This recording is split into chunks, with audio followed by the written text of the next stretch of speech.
Oi, olá, boa noite. Eu sou Norma Celi Guimarães. Estou aguardando Laila Uchoa para a gente conversar sobre sexualidade feminina. E aí fica a curiosidade: por que falar de sexualidade feminina? Primeiro, porque é um tema tabu. Bom, antes eu vou me apresentar.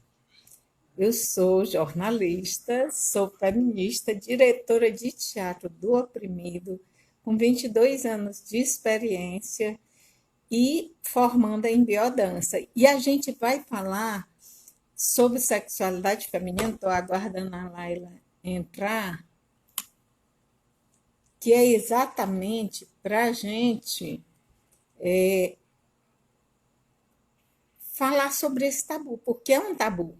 Eu estava vendo um vídeo de uma blogueira que ela também, Aniele Talon, ela fala de dois aspectos do uso do sexo e da sexualidade. Ela fala num vídeo, é interessante porque não a abordagem não é a mesma para o homem e para a mulher. Então, quando ela fala, ela começa o vídeo dizendo a minha sexualidade, eu estou mostrando a minha sensualidade e sexualidade como uma provocação. Eu estou provocando você, mas não para manipular você, porque é exatamente as duas situações em que a sexualidade é colocada para a mulher. Uma como uma coisa suja, um tabu, uma coisa inacessível, não se pode falar sobre isso, né, que entra na linha da pornografia, se associa sexualidade a sexo e sexo à pornografia, e a outra é que a mulher é incentivada a usar o poder de sedução para manipular e conseguir vantagens. E aí, se a mulher é educada fazendo isso, dificilmente ela vai ter como se perceber melhor e como perceber melhor a sua sexualidade. E a gente vai estar conversando. A Laila Uchoa, ela é terapeuta holística integrada, ela é mestre de Reiki e ela é mãe, tem uma bebê, né? Filha, neta em tempo integral. E lá ela participa do Círculo do Sagrado Feminino. O Círculo do Sagrado Feminino é um círculo de mulheres que tem um espaço seguro. É, elas buscam o autoconhecimento, curar as feridas emocionais e de linhagem, ela vai explicar isso melhor, e desenvolver os dons femininos e individuais. Eu, como feminista, eu vejo, faço uma análise da sexualidade, levando em conta que o, quando, se vocês conhecem o livro Os Monólogos da Vagina, ou a peça, podem até comentar alguma coisa aqui. A Eve Ensler, que escreveu o livro, ela fez uma pesquisa em vários países e ela observa que nos países onde a vagina ela é oprimida, as mulheres também são oprimidas. E a gente vive no Brasil, por mais que a gente tenha conseguido se libertar sexualmente, mas tem muito essa coisa de diferenciar entre a mulher que é livre, a mulher que exerce sua sexualidade com toda liberdade e a mulher que tem que ter um comportamento como a mulher para casar. Então, inclusive dizem, existem mulheres que servem para casar e outras que não servem para casar. E isso é exatamente um preconceito que é colocado em cima da nossa sexualidade. Vou ver se a Laila já está por aqui. Ainda não.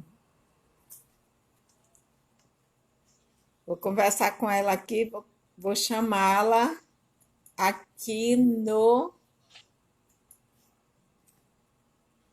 WhatsApp.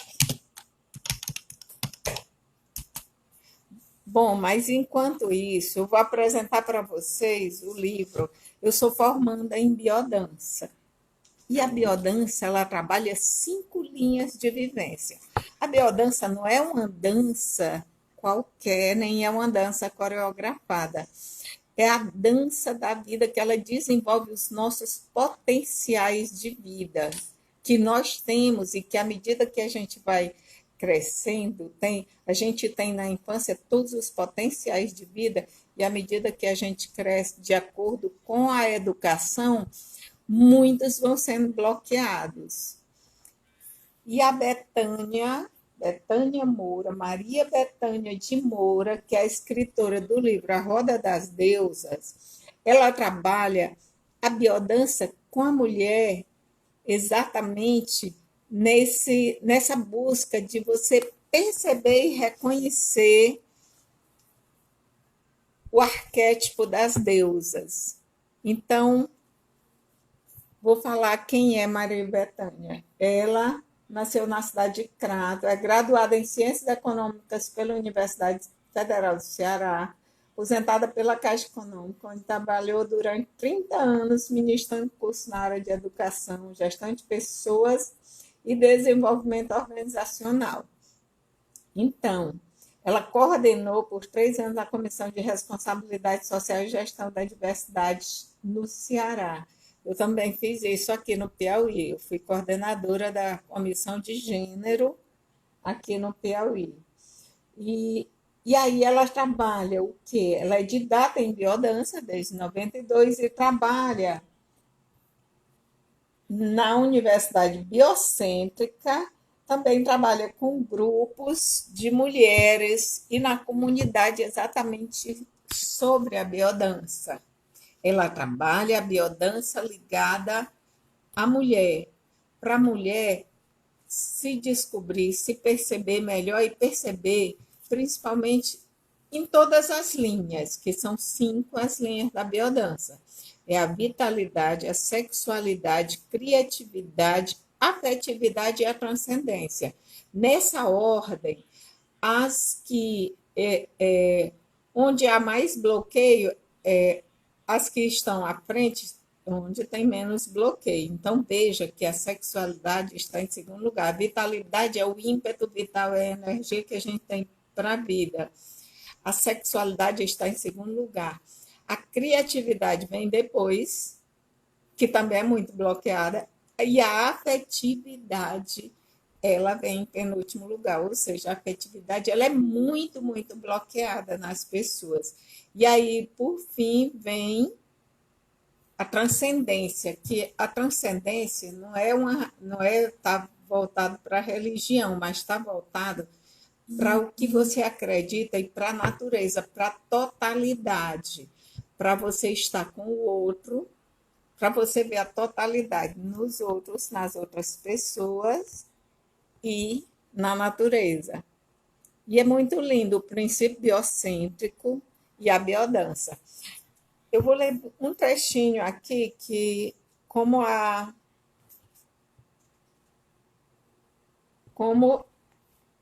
Bethânia trabalha na Roda das Deusas. Na Roda das Deusas, encontramos o arquétipo feminino que reside em cada mulher, representado por várias deusas, entre elas Afrodite, que é amor e paixão, Deméter, que é maternidade e fertilidade, Hera, que é o casamento, a união estável, Perséfone, que é espiritualidade, morte e renascimento, Atenas, que é sabedoria e arte, e Ártemis, que é natureza e assertividade. Então, ela faz um trabalho voltado para analisar a vida ou o que acontece com cada deusa. Obrigada, Kiara Carla, muito obrigada. Que maravilha de live. É isso, Norma? Você é maravilhosa, adoro. Muito obrigada. E aí, ela de cada deus ela pega a essência e através da biodança ela faz todo um trabalho com as mulheres que estão naquela roda. Aí cada uma vai perceber qual é a sua dificuldade, o que lhe trava, o que lhe deixa insegura. E nessa área da sexualidade é muito, muito delicado, porque cada mulher vive uma situação totalmente diferente. E como a gente. Veja que quando tem rodas de homens, eles falam sobre sexo bem naturalmente. E nós, mulheres, não temos esse costume de conversar uma com a outra. Quando a gente está passando da adolescência até a idade adulta, os adultos agem como se a mulher fosse assexuada, não falam nada e vocês podem observar que acontece muito, tem acontecido muito a gravidez na adolescência, e não é à toa que acontece a gravidez na adolescência. Uma é que não tem educação, orientação sexual ou educação sexual na escola. Não tem na família, porque muitas vezes pai e mãe não estão preparados para falar, para chegar e conversar e orientar. Não se fala nada. Está sendo proibido de se falar na escola, que a escola também ela tem uma forma bem interessante, de acordo com a idade, para ir falando sobre isso. E aí o que acontece é que a pessoa não, a menina, ela fica totalmente vulnerável em relação a isso, porque se você é preparada para, em relação ao seu corpo, a conhecer o seu corpo e a conhecer a sua sexualidade, como funciona o relacionamento sexual, o encontro entre o homem e a mulher, se você é preparado, você não vai ter o que temer, você vai ter consciência e vai saber como agir no momento certo. E tem muito, muito bloqueio. E várias pesquisas mostram que a maioria das mulheres já fingiu o orgasmo. A maioria, muitas delas, nem sabem o que é sentir orgasmo. E tudo isso é decorrente de uma educação ou de uma má educação em relação à sexualidade. A Betânia, ela faz a pesquisa em relação não só às deusas, mas em relação à história da mulher. Então, o que ela fala sobre a mulher através dos tempos? A Laila ainda não entrou. Tá. O que ela fala sobre a mulher no decorrer dos tempos? Ela fala o seguinte.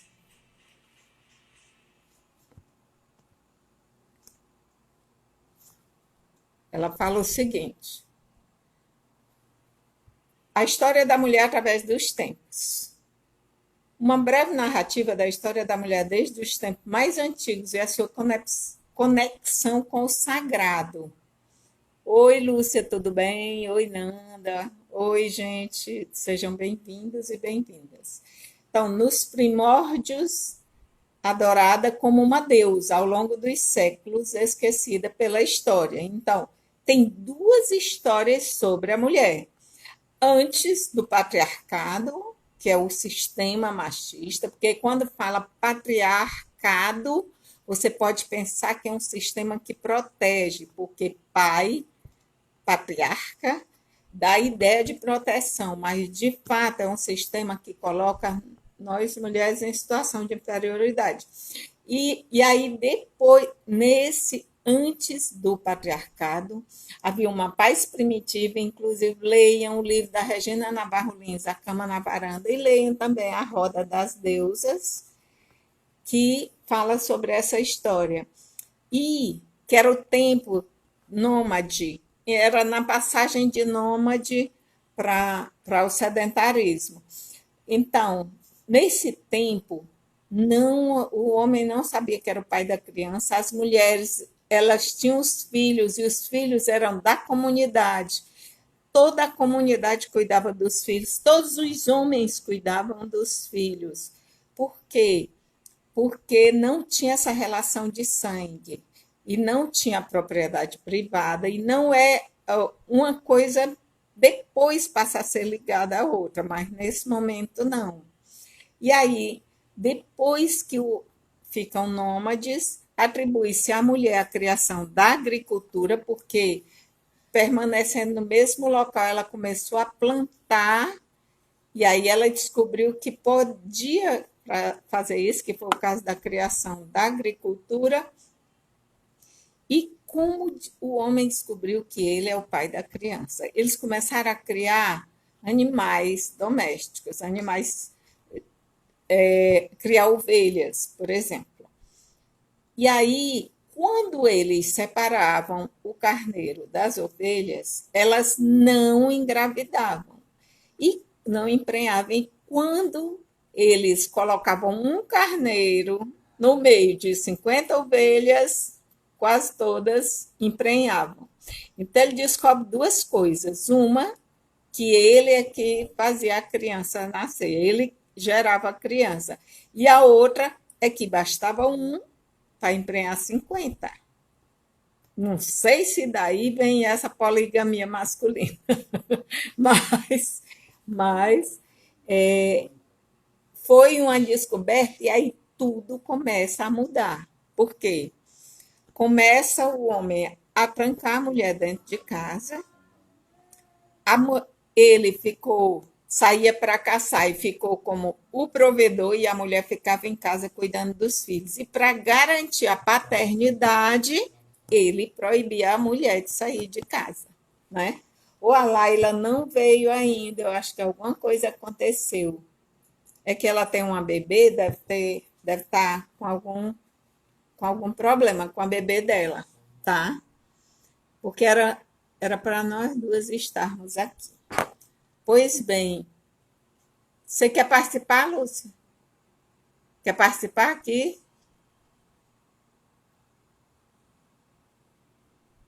E aí a Betânia fala isso no livro. Então, a dor, ela fala assim, depois disso, aí vem o patriarcado, aí ao longo dos séculos a mulher foi esquecida pela história, né? A partir do patriarcado, denunciada como profana e restrita ao espaço privado, aos resquícios do lar e da família, ocultada nos arquivos, realmente a história não fala a história das mulheres. A história sempre fala, por causa da própria língua, se algum acontecimento tinha mulheres e homens, mas fala no masculino. Se não tem uma foto para mostrar que tem mulheres, você nunca vai saber, né?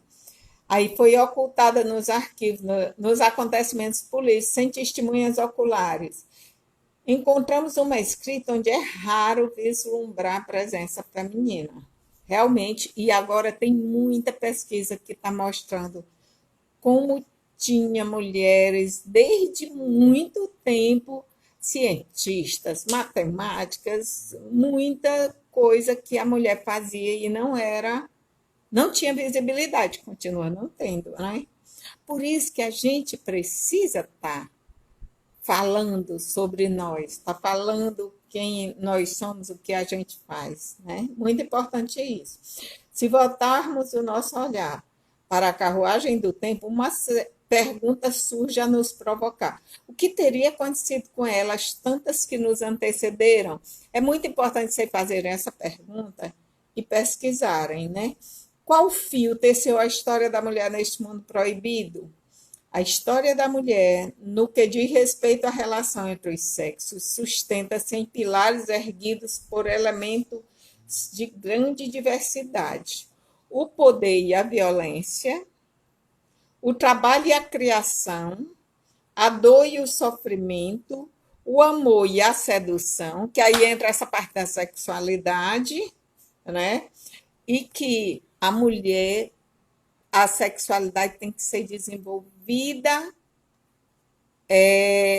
através do amor. Amor e sexo é tudo misturado para nós mulheres, enquanto que para o homem a sexualidade dele é desenvolvida totalmente como uma coisa natural, porque é natural, mas como uma coisa totalmente separada do amor, né? O corpo e o prazer, e aí o corpo é negado, e a religião, principalmente as religiões cristãs, elas negam o corpo. O corpo da mulher é considerado um pecado, a coisa do pecado original, da Eva, a eterna culpa da Eva, porque comeu a maçã e ainda ofereceu para Adão. Aí o pensamento e a linguagem, o social e o político, o sujeito e o objeto, sempre nós mulheres somos colocadas como objeto, nunca como sujeitos. É tanto que não tem o feminino, né? O sujeito não tem, a sujeita. Quando fala a sujeita já é um tom pejorativo, aquela sujeita. O público e o privado. Veja que para o homem ficou tudo que é público a partir dos brinquedos. Analise os brinquedos masculinos e femininos. E para a mulher ficou tudo que é privado. Olha a diferença entre os brinquedos.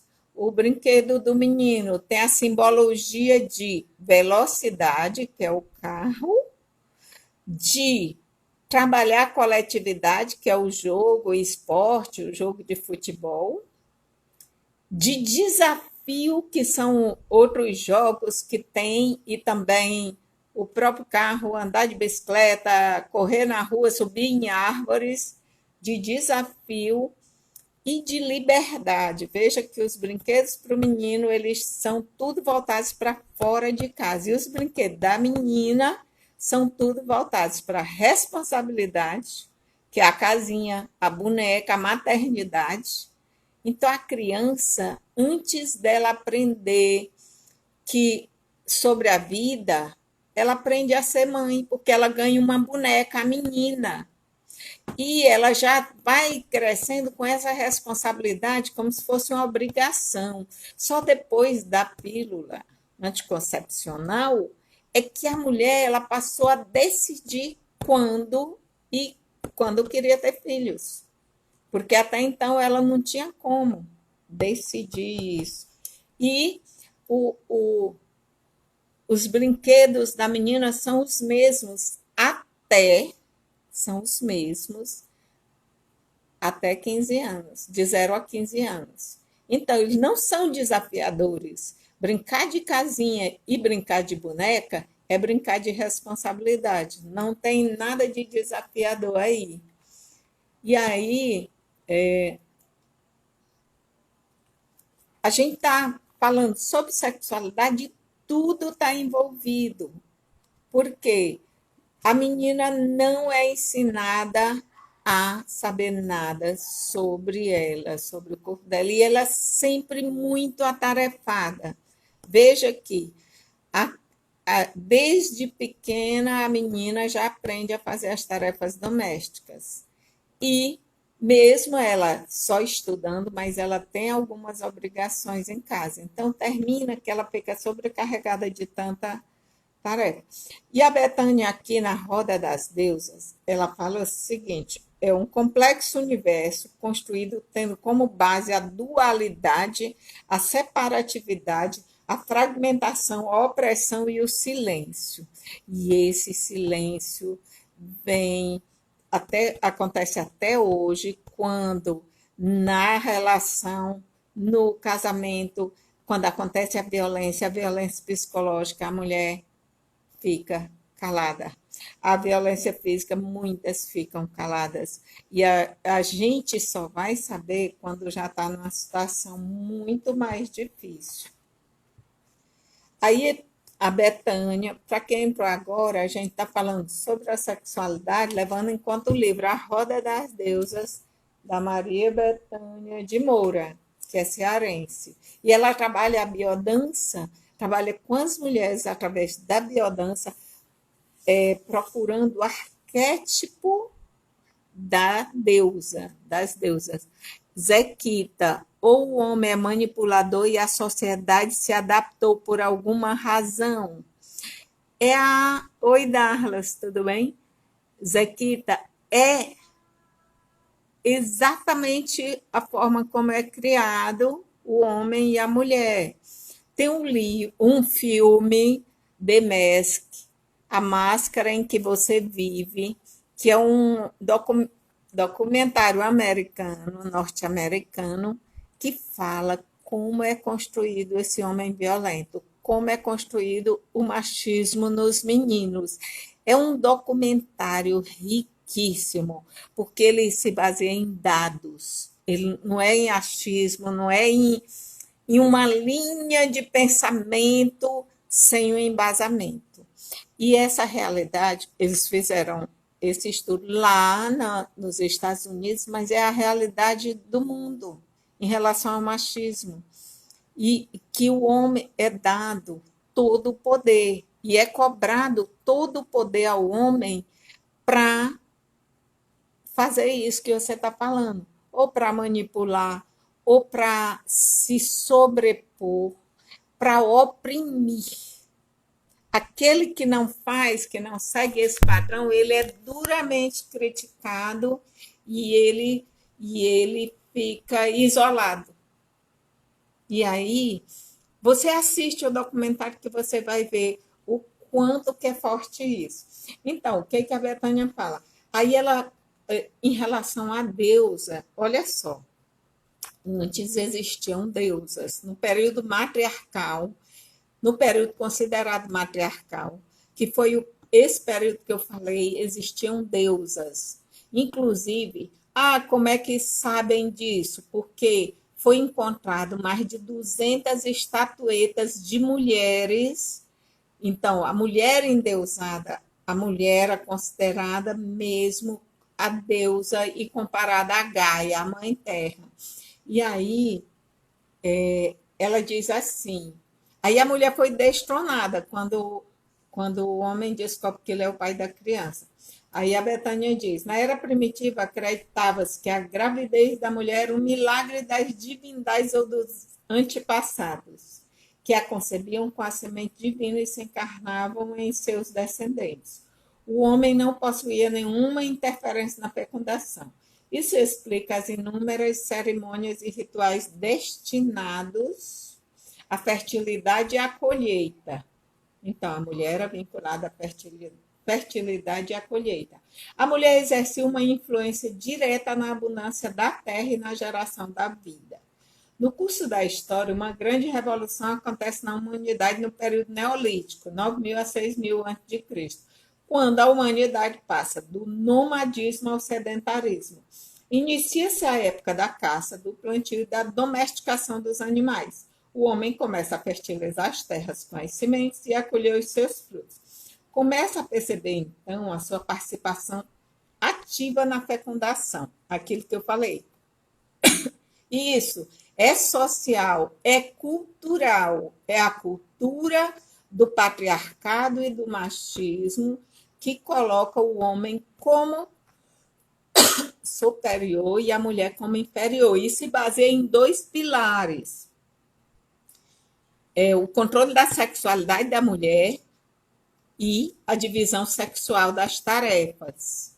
Que aí coloca a mulher no privado, aí vem o matrimônio, vem a propriedade privada. Para manter aquela propriedade na família tem que ter o matrimônio. E para garantir que aquela mulher ia ser a mãe dos seus filhos, ela tinha que ficar trancada e vigiada o tempo todo. Você pode ver a realidade de anos e anos que isso vem acontecendo. E isso é que gera a violência doméstica.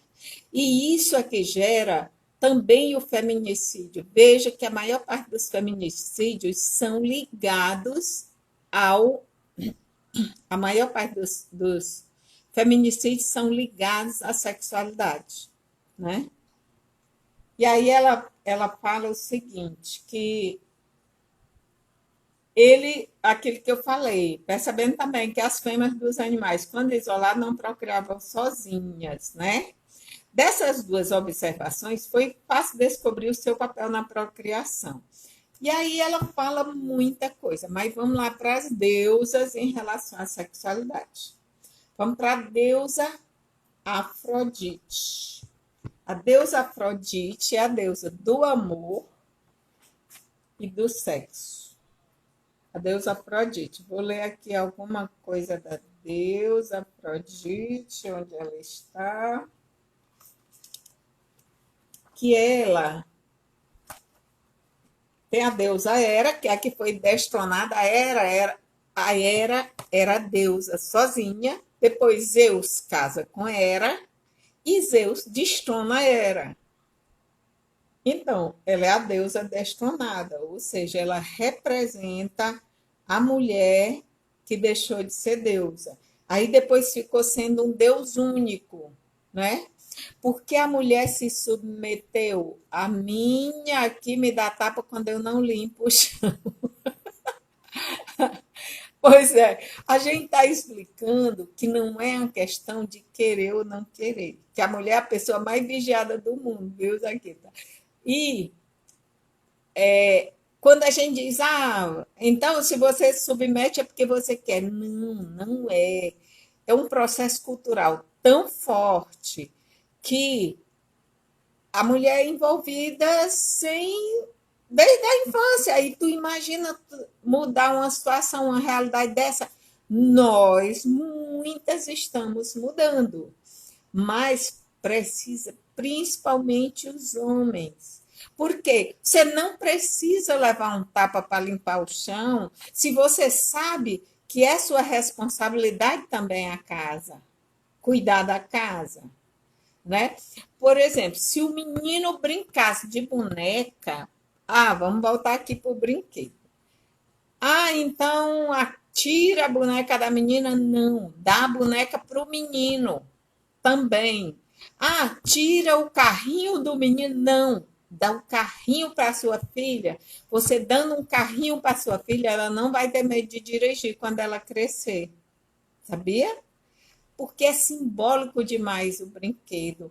A criança, ela, ela viaja nos brinquedos, ela inventa brinquedo.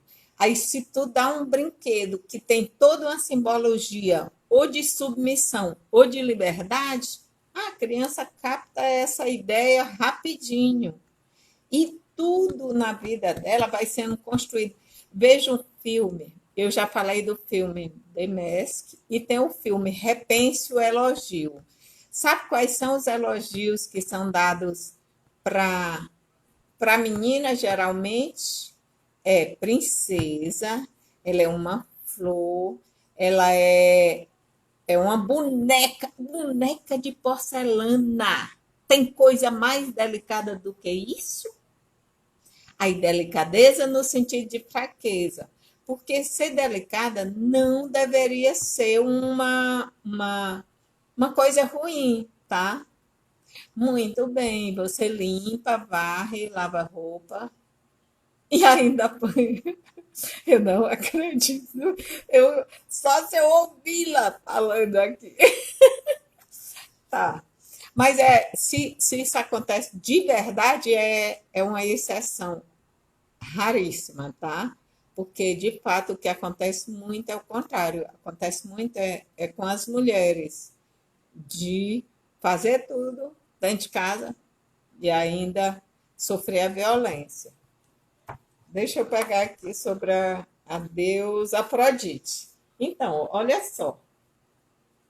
A deusa Afrodite, tá, aqui ele fala quem é a deusa Afrodite. Ela fala, a Betânia, que é a escritora do livro. Olha, Afrodite chama a atenção pelos corredores da vida, não porque sente prazer em estar no centro de atenções, mas porque ela se torna esse centro pela atração que as pessoas sentem por sua vivacidade, alegria de viver, brilho no olhar e intensidade de sentir que encarna o seu viver. Afrodite seduz, atrai e causa inveja, não por sua beleza física, mas porque ela ama verdadeiramente o outro e a humanidade. Então, é uma pessoa que ela é tão completa que ela causa inveja e não é pela beleza física. Não tem aquelas pessoas que elas têm uma atração, que elas conseguem atrair as pessoas e não é com más intenções, como é colocado muito isso. mas naturalmente elas fazem isso, pois são as Afrodites. E nós temos todas um pouco e muito de Afrodite. Só que às vezes tem coisas que acontecem, isso é verdade, né? É Gilciane Oneide. Tem coisas que acontecem que ferem a mulher e fazem com que a mulher fique amarga, com que a mulher se feche para a vida. Aí ela fala assim: as feridas da mulher regida pela deusa Afrodite. É a mais ferida de todas as deusas, por ser a mais desejada e ao mesmo tempo repudiada pela sociedade. Historicamente, o domínio patriarcal forçou-a à submissão e ao silêncio, incutiu-lhe o medo, a vergonha, a culpa. A moral religiosa impôs o casamento monogâmico e duradouro com o fim de reprimir a sua sexualidade por considerá-la perigosa e nefasta. A sua vida foi restrita ao lar e à maternidade, ou seja, a opressão sobre a mulher restringiu a sua vida, tanto na esfera privada como pública. Então,